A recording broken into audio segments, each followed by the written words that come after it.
दूसरी व्यवस्था का नहीं होगा। क्या ये बड़ा काम है? पहली श्रद्धांजलि आज के दिन, हे बाबा साहब डॉक्टर अम्बेडकर, उस व्यवस्था का एक भी पर्व मेरे घर में नहीं होगा जिस व्यवस्था को तुमने उस दिन आग लगा दी। क्या ये बात संभव है? नंबर 2, दूसरा काम, दूसरा भी अनुरोध कर रहा हूँ, 5 लोग तो हो सकते हैं, ये काफी है। दूसरा काम, जन्म लेने के बाद और मृत्यु तक के कोई भी संस्कार, जन्म लेने से लेकर के मृत्यु तक के संस्कार, संकल्प लेना कि हे बाबा साहब डॉक्टर अम्बेडकर, आज 25 दिसंबर को संकल्प लेते हैं कि मैं अपने जीवन में उन संस्कार का परित्याग करता हूं जो दूसरी व्यवस्था के हैं। क्या ये बात संभव है?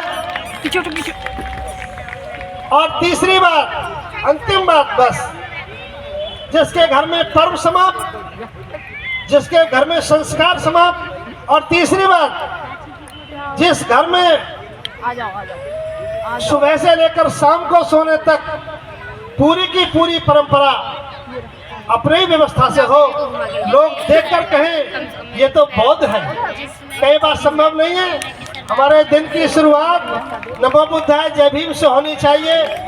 अगर ऐसा होता है तो मैं आज एक बात की घोषणा बुलंदशहर में कर रहा हूँ, बाबा साहब तो आग चला के लगा कर चले गए, ये बात सच तो है, लेकिन एक बात छूट जाती है जो अधूरी है। ये बात मैं आज आपको बता रहा हूँ। बाबा साहब अम्बेडकर थे, उनका नैतिक बल था, उनका चारित्रिक बल था। उस गरीबी में, गरीब समाज की उपस्थिति में, सामंतशाहियों में बाबा साहब डॉक्टर अम्बेडकर ने हजारों साल पुरानी अमानवीय व्यवस्था को आग के हवाले कर दिया। लेकिन दिया क्या?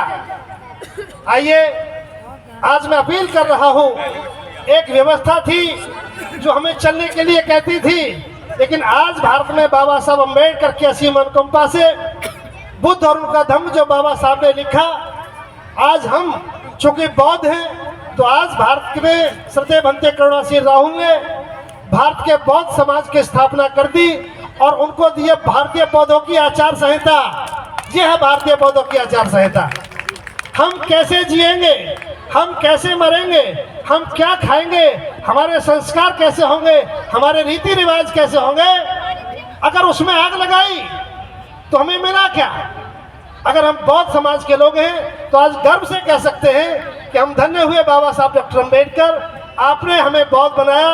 हम रिश्तेदारी कैसे करेंगे, संबंध कैसे करेंगे, संबोधन कैसे होंगे, कौन से रीति रिवाजी होंगे, जैसे इस्लाम के लोगों को जाना जाता है, जैसे ईसाइयों को जाना जाता है, जैसे सिखों को जाना जाता है, हमारी कोई पहचान नहीं थी।